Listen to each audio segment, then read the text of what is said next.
Hello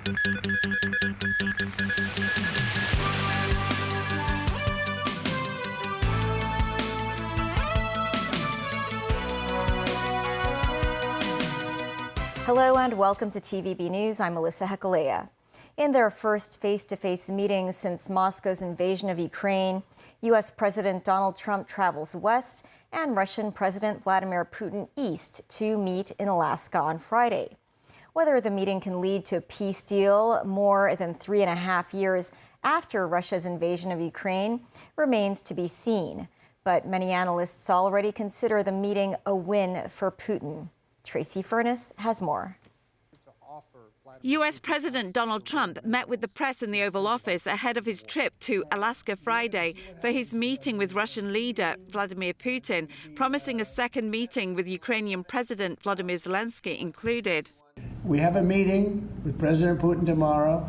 I think it's going to be a good meeting, but the more important meeting will be the second meeting that we're having. We're going to have a meeting with President Putin, President Zelensky, myself, and maybe we'll bring some of the European leaders along, maybe not. This as Putin held a meeting Thursday with top government officials about Friday's meeting with Trump.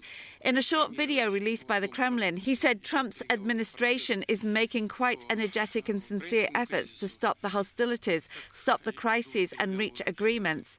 Many analysts consider Friday's meeting is already a win for Putin. We've got to remember that Putin, to a certain extent, is a pariah.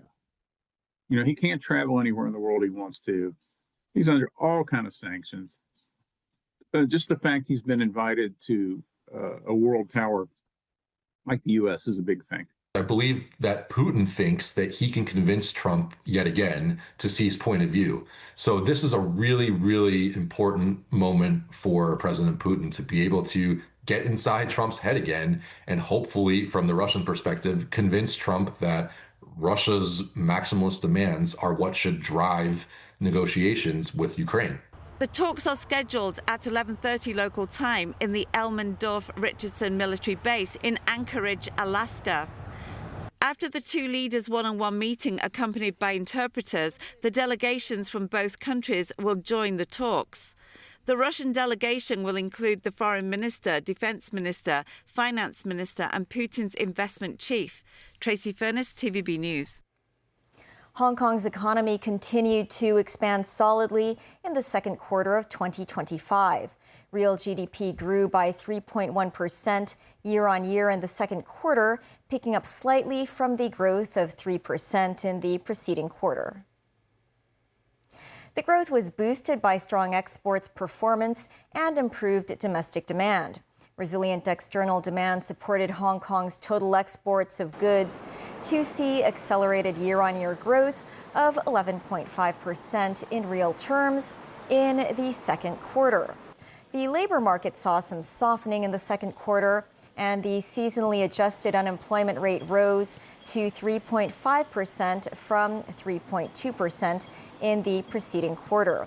Looking ahead, the government says Hong Kong's economy is expected to maintain growth for the rest of 2025.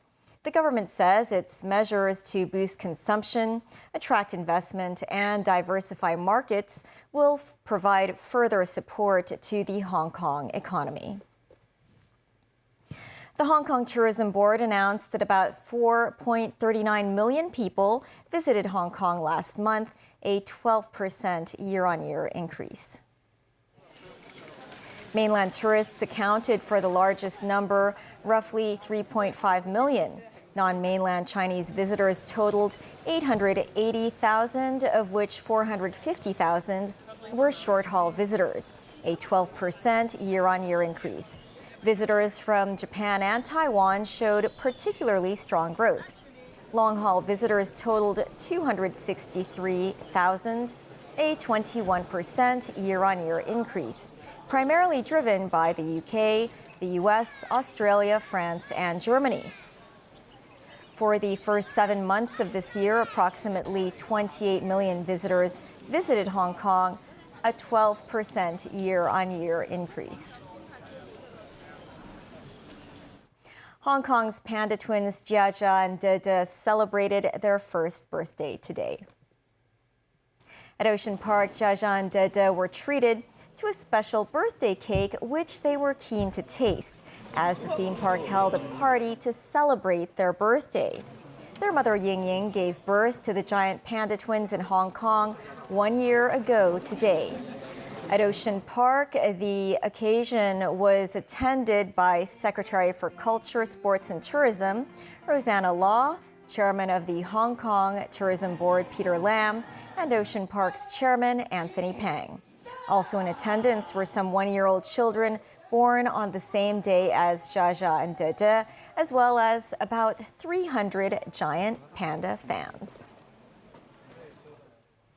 Hong Kong's Top Talent Pass scheme, which aims to attract high-income earners and top graduates to the city, saw only a 54% renewal application rate when the scheme holders reached the end of their initial stay. Over 40% of the 13,678 scheme holders did not apply for renewal. The government had previously said the scheme and other talent programs have economic value and are long-term investments. Among those who applied, the A-class applicants, those who earned more than 2.5 million Hong Kong dollars annually pre-arrival and have the highest rate of reapplication at 77%. Around 94% of all renewal requests were approved. Reasons for rejection include failure to submit complete information or information the Immigration Department requested.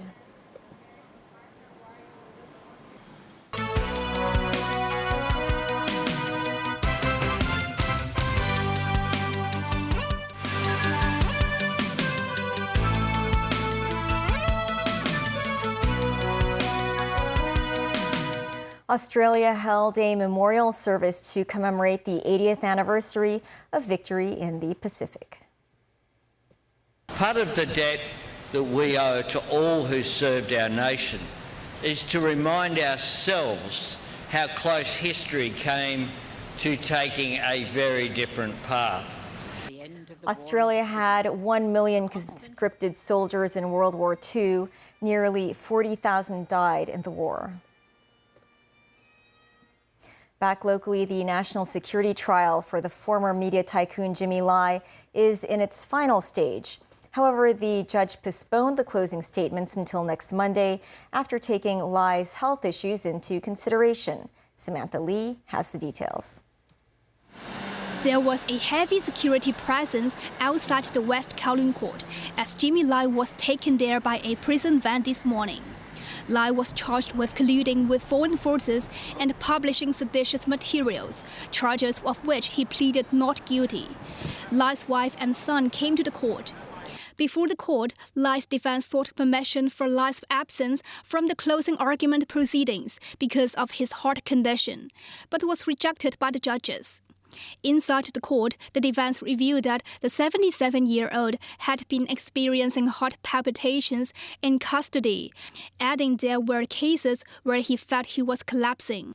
Esther To, one of the 3 judges, said no abnormalities were found from Lai's blood test and heart activity, and Lai refused to wear a Holter monitor, a portable device to track his heart rhythm while court proceedings.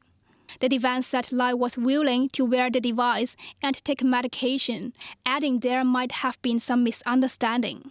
The defense explained Lai did not want any undue attention to his health and any delay in the final submission, so they applied for absence from the remainder of the trial. Another judge, Red Medios, said Lai should be present as the closing statement submission is part of the trial. The prosecutors said a team of medical professionals were on standby.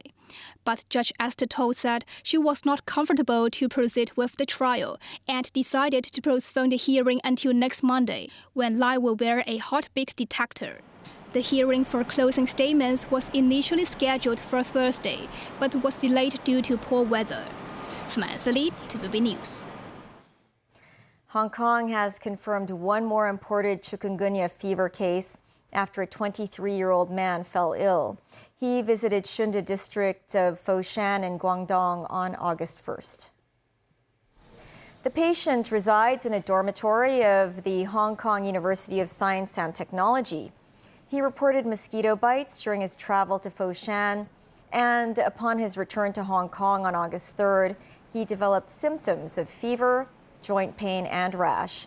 The patient sought treatment at Chung Kwan O Hospital on August 11th and tested positive for chikungunya virus. He's reported to be in stable condition.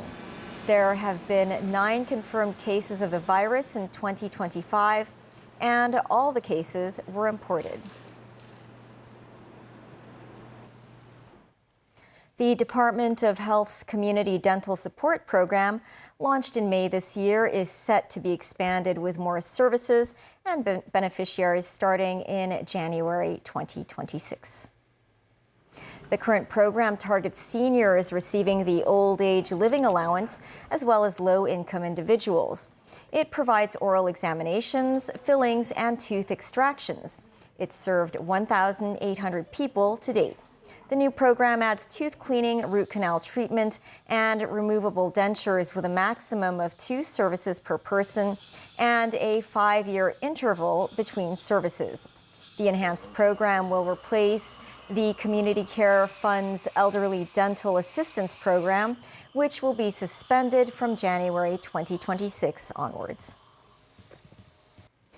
The world's first humanoid robot games kicked off in Beijing today, showcasing the intelligence and movement of robots.